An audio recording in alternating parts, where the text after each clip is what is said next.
छुपी बात जुबां पर। हाँ। छोटी सी है पर लगती है इसमें काफी दम है। हाँ, मतलब ये सिर्फ वो नहीं कि कभी कभी जुबान फिसल गई।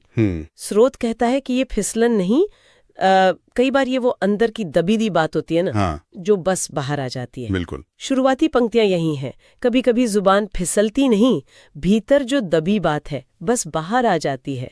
ये सुनने में बड़ा आसान सा लगता है ना। हाँ। पर है गहरा। बिल्कुल बिल्कुल। और स्रोत में आगे ये भी कहा गया है कि जिस चीज को हम छिपाना चाहते हैं वही हमारी भाषा में सबसे पहले प्रकट हो जाती है। ओहो। हाँ, ये बहुत ही मतलब ध्यान देने वाली बात है कि हम चाहे कितनी भी कोशिश कर लें अपने असली एहसास या विचार दबाने की, पर शब्द कहीं ना कहीं वो राज खोल ही देते हैं।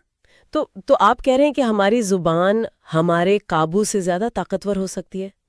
मतलब वो अनजाने में वो हमारे अंदर क्या चल रहा है वो बता सकती है? हाँ, एक तरह से। ये तो थोड़ा चौंकाने वाला है।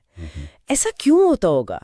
मतलब दिमाग का कोई खेल है ये? देखिए, इसे ऐसे समझ सकते हैं शायद कि किसी विचार या भावना को लगातार दबाए रखना, उसमें दिमागी मेहनत लगती है ना? हाँ, लगती तो है।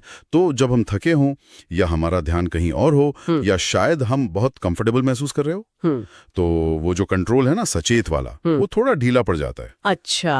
और बस तभी वो बात जिसे हम शायद खुद भी नहीं मानना चाहते वो सतह पर आ जाती है। हाँ। एक तरह से जैसे एनर्जी बचाने की कोशिश हो दिमाग की। हाँ, छिपाना मुश्किल काम है। अच्छा।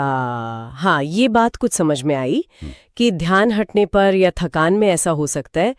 पर क्या हर बार जुबान फिसले तो यही समझें कि कोई गहरा राज बाहर आ गया?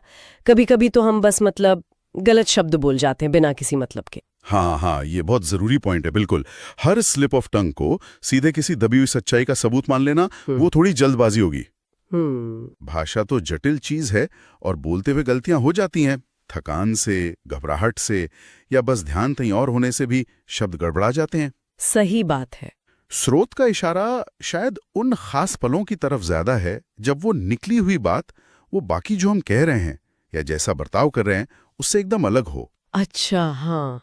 या फिर वो किसी ऐसे टॉपिक पर हो जिसके बारे में हम अंदर ही अंदर कुछ और महसूस करते हो। कॉन्टेक्स्ट मतलब संदर्भ बहुत जरूरी है यहाँ। हाँ, बिल्कुल, संदर्भ तो देखना ही होगा। तो अगर हम ये मान भी लें कि हाँ, कभी कभी ये फिसलन वाकई अंदर की बात बता देती है, तो इसका हमारे रिश्तों पर या खुद को समझने में क्या असर पड़ता है? क्या हमें दूसरों की ऐसी बातों पर ज्यादा गौर करना चाहिए या शायद अपनी ही बातों पर? मेरे ख्याल से दोनों ही बातें अहम हैं। देखिए,